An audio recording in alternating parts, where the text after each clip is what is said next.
Não. Preciso de mais um. Quer mais? Por favor. Obrigada.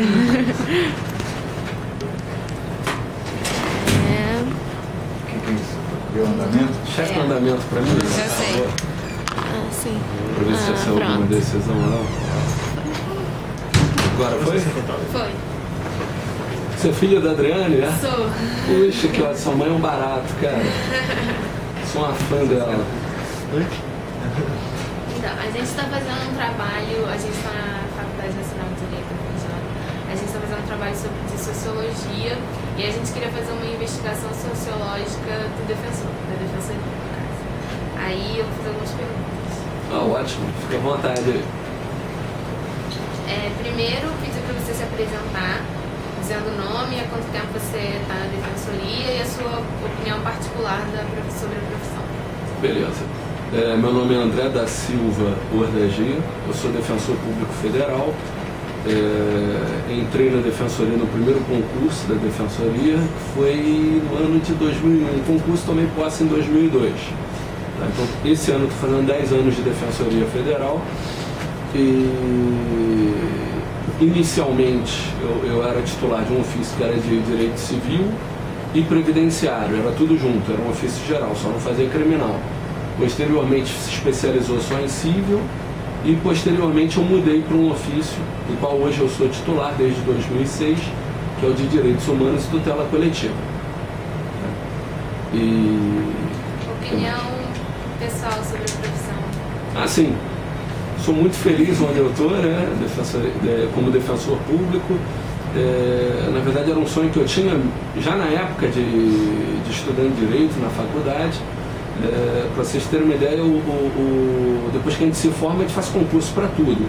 Isso é uma realidade, não dá para ficar escolhendo. Né? Mas o concurso que eu mais priorizei, que eu mais tentei, foi para defensor público. A magistratura estadual eu fiz uma vez, Ministério Público Estadual eu fiz uma vez. Agora, para defensor estadual eu fiz 3 vezes, e para defensor federal eu fiz o primeiro concurso, que foi esse que eu passei. Então, o que eu queria mesmo, né, o que eu tinha vontade e o que eu gostaria de ser era defensor público, e graças a Deus alcancei e hoje estou realizado onde eu estou. Gosto de fazer o que eu faço. Ótimo. Qual é a função do defensor público da União?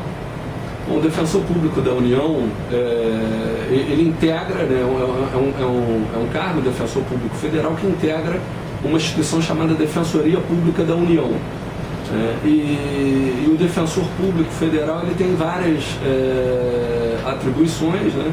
Desde a defesa extrajudicial do nosso cliente, que a gente chama de assistido, porque prestamos assistência jurídica a ele, né?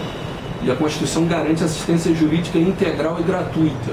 Então esse integral quer dizer qualquer tipo de problema jurídico que ele tenha, seja no campo judicial ou fora do juízo, ou seja, extrajudicial.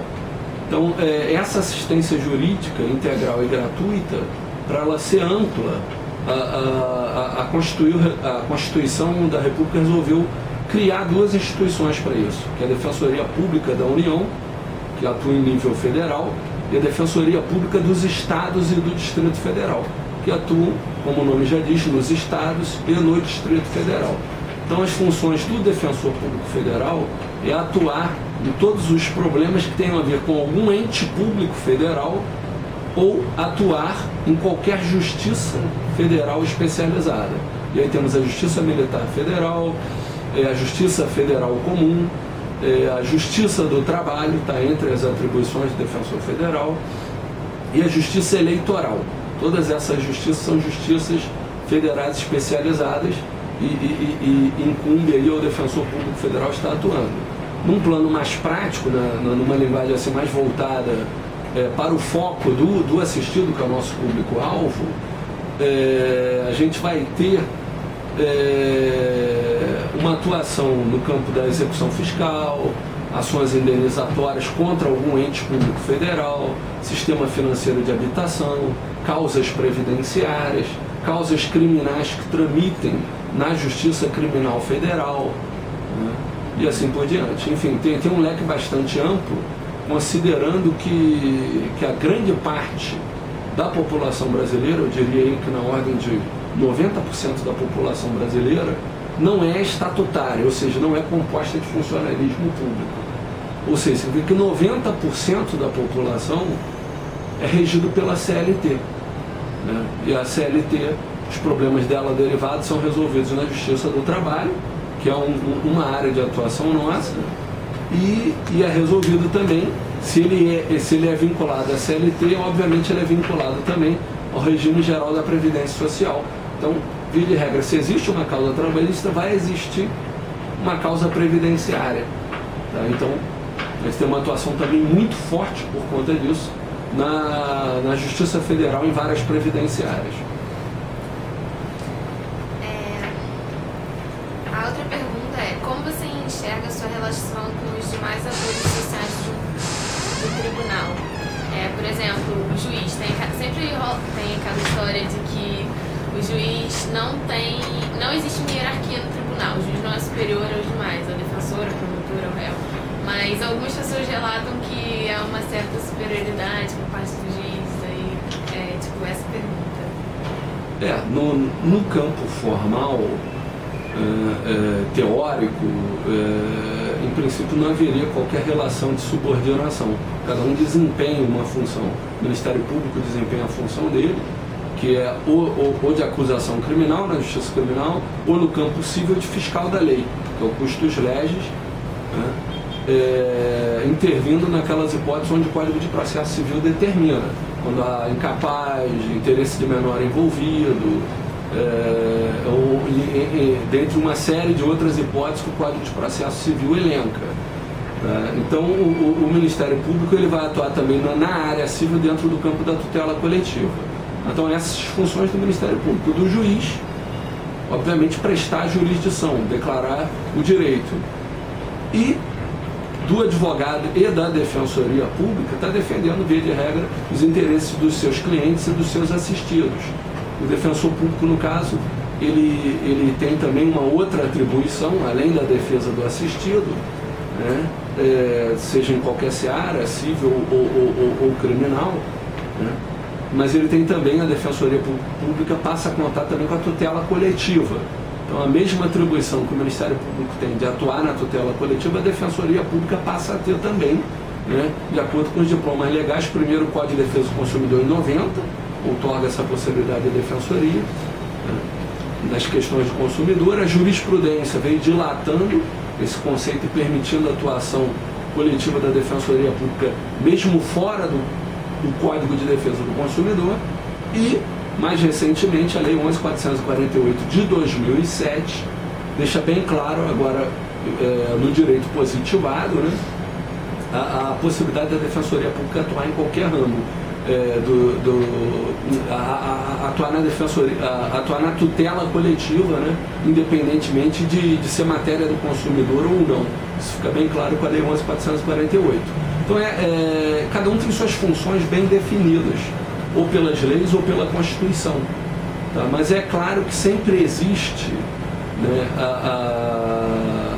aquele formalismo, e de certa forma, como você colocou, né, no mundo perfeito seria até mais sociológico, né, de um certo ato de superioridade, um ambiente de superioridade, a começar até pelo próprio judiciário, onde, via de regra, o juiz ele se posiciona num tablado. A mesa dele fica num tablado. E a mesa da audiência fica num plano inferior. Então ele fica ali do alto. Como o Ministério Público tem, por prerrogativa legal, o direito de se assentar à esquerda do magistrado, se posiciona também no tablado. E aí fica o quê? As partes, né, embaixo, né? E isso cria realmente, dentro do campo psicológico, sociológico, uma ideia de inferioridade, né? Como se o juiz fosse um deus, um intocável, né? E as partes ficam ali, e o defensor público também. Por conta disso, o legislador, sabiamente, na reforma que fez na Lei Complementar da Defensoria Pública em 2009, diz que o defensor público, para acabar com essa relação indevida de uma superioridade que não existe no ordenamento jurídico, mas existe no plano prático, já que se posiciona no tablado, determina que o defensor público tem que se assentar também no mesmo plano do Ministério Público. E quando a lei determina isso, significa o quê? olha, eu não quero que o assistido chegue na audiência e verifique que o defensor público senta com ele ali embaixo. E lá no alto, como se fosse o Olimpo, né, vai ficar o juiz e o Ministério Público. Então, para acabar com essa ideia, algumas dificuldades práticas estão sendo encontradas, né, para resolver isso. É muito comum o diretor do foro dizer que não tem como realizar isso porque o defensor público tem que ficar ao lado do assistido, né? E não vai ter lugar para todo mundo ficar em cima do tablado, então diz por uma dificuldade de ordem operacional, de ordem física, isso não seria possível. Tem outros juízes que estão partindo por uma solução mais prática, manda arrancar o tablado e fica todo mundo no mesmo nível. Tem outros juízes ainda que estão mandando um membro do Ministério Público sair dali e sentar lá na mesa de audiência, né? A coisa realmente ainda tem muito a caminhar nesse sentido.